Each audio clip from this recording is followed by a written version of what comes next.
Your Holiness, we've met for 40 years on different continents. It's a great joy to see you again. Because your presence itself is happiness. To discuss happiness is one thing.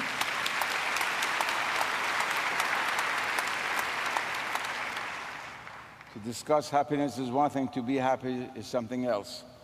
And the paradox of our world is that in order to listen to a lecture on happiness, people have to stand in line for 2 hours unhappily to get in.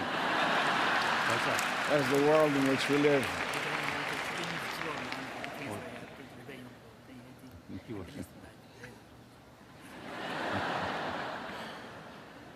Allow me to make a few comments from the point of the Islamic tradition upon the brief but very fecund and profound comments that you made upon happiness.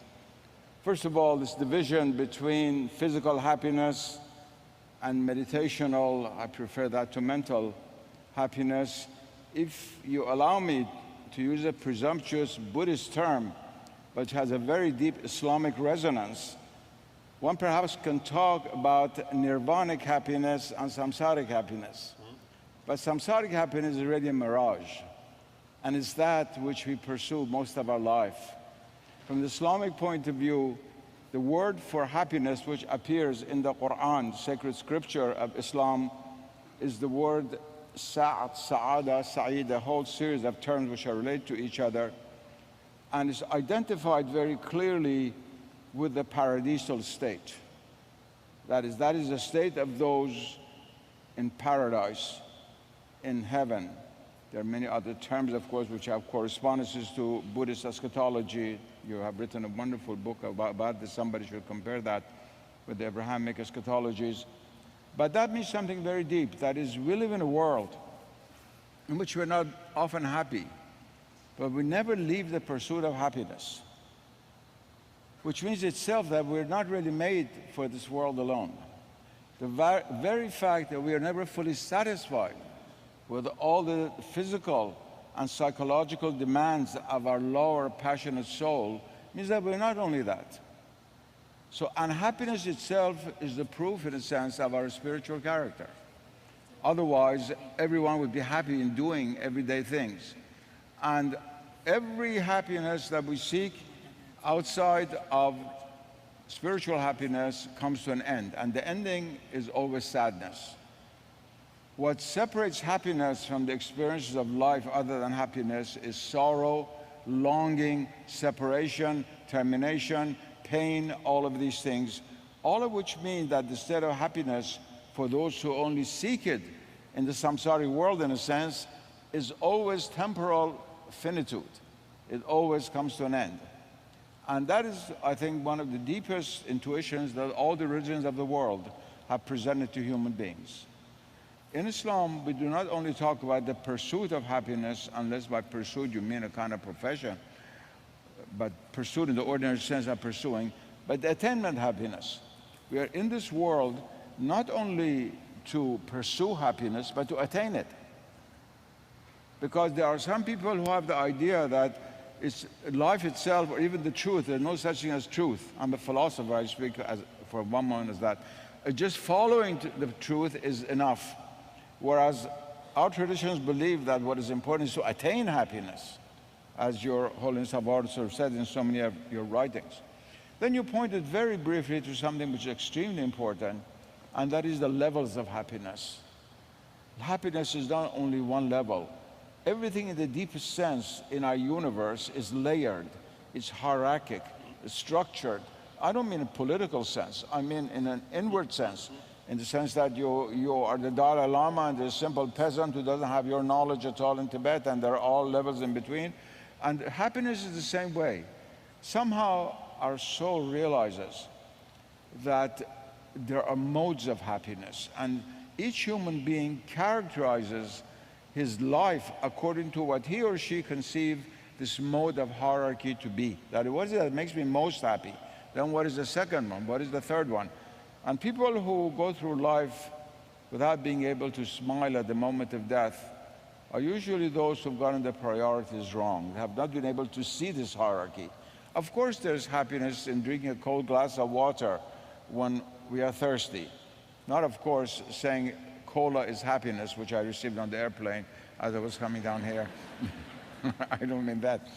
All the way from that to what you alluded to, meditation, concentration, reaching the nirvanic consciousness.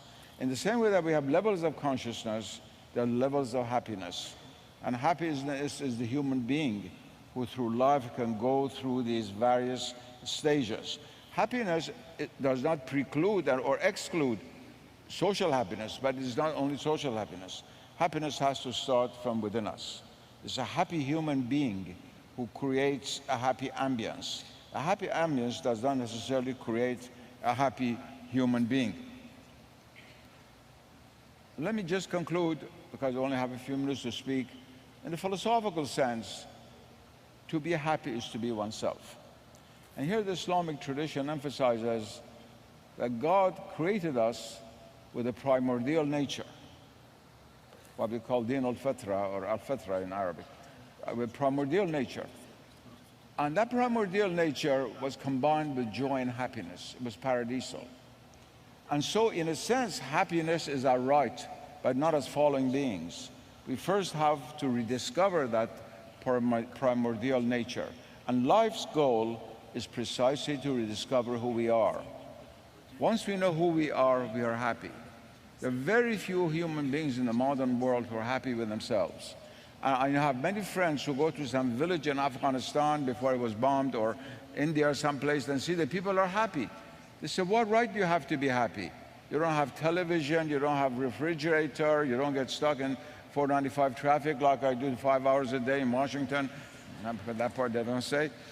They think that happiness should be impossible in those states.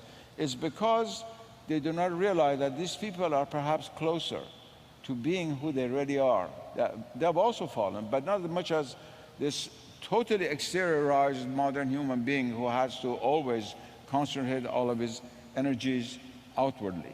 And I could not but agree 100% with what our dear rabbi said about consumerism. We live in a world in which we are fooled into accepting the causes of unhappiness as happiness.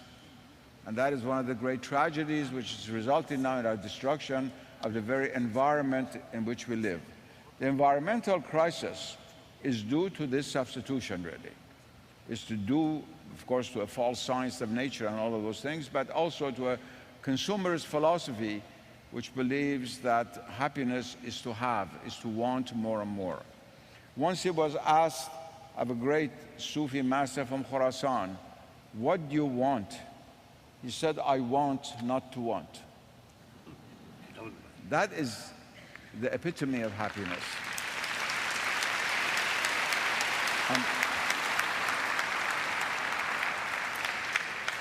And in conclusion, just let me quote one single Arabic sentence, very famous proverb, that says, Man asha sa'idan mata sa'idan. That is, he who lives happily dies happily. And happiness is a permanent state of the soul, and we are here to attain it. Thank you.